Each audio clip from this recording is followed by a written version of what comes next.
Здравейте, аз съм Бети Методиева, това е Music Space TV. Много ми е приятно да кажа добре дошъл пред нашата камера на Тони Стораро. Здравей, Тони, какво ново се случва около теб? Аз постоянно с нови работи се случват около мене. Новото работим, с музика се занимаваме. Освен новите хитове, които изкара. Да, дует с Десислава сега, наскоро. Разкажи ни малко за тази песен, тя е наистина една много чувствена и романтична песен. Много хубава балада. Плюс това и Десислава е много добра певица. Чия беше идеята да направи този дует? Видяхме се, имахме едно пътуване. От приказка на приказка, слушахме една песен заедно в колата. Това е вашия втори дует? Да. И... Мислите ли за снимки на видеоклип? Ние направим видеоклип вече, в четвъртък ще се излъчва видеоклип, много хубав видеоклип стана. Каза, че с Десислава сте приятели, приятели сте и с Софи Маринова. Естествено, аз с всички съм приятел.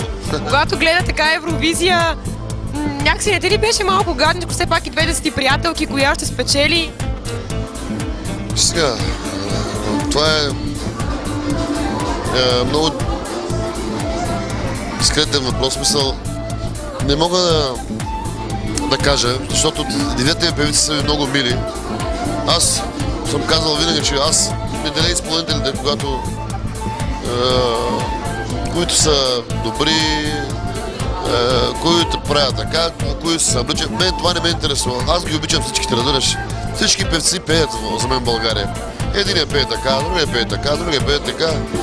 Пеят просто да не се приличат на един. Също така и певците. В смисъл, всеки си има стил на пеене. Аз за това еднакво харесвам и двете певици. Значи Софи Маринова има един глас, който може би на световно ниво. Много висок глас, с много голям диапазон. Прати ли по един SMS за двете? Разбира се, че съм пратил. Как? Не са ми приятелки. Десислава пък е много различна. Тя е като американките, която, нали, това е не много рядко пеене. Е много уникална певица. Тя може да бъде...